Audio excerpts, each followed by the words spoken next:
First of all, I want to just say thank you. Thank you, Mark, for your leadership. Thank you to the National Urban League. Thank you, Michelle. You guys have been there since day one of us being sued in a federal court case that is alleging that we are being discriminatory because we invest in Black and brown women. So thank you.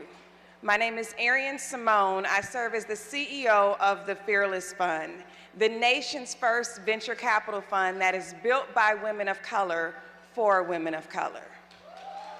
Thank you. We got into this space due to the racial disparities that exist in venture capital. Women of color are the most founded entrepreneurial demographic while being the least funded, receiving only 0.39% of venture capital funds while making up over 20% of the US population. Prior to the Fearless Fund, the average fundraise of a Black female was $30,000. Prior to the Fearless Fund, only 34 Black women had raised $1 million for their business. The Fearless Fund came on the scene cutting 7-figure checks. Thank you. The reason why this is so important is the level of denial to access of capital makes no sense. If you guys have heard already on this stage that diversity is just good business, and every diversity report proves that diverse teams outperform non-diverse teams on any given day.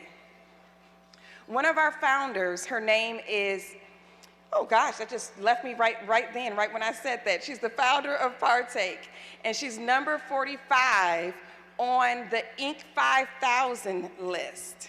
Mrs. Woodard has an 8-figure business, over 20 million in revenue annually. And she comes to us on a Zoom and says, I'm scared to go back in the market right now to fundraise. And I'm like, you're scared to fundraise? I'm like, Denise, this makes no sense. I'm like, you've got 20 million in revenue. And she says, well, that's just how tough it is for Black women. That makes no sense.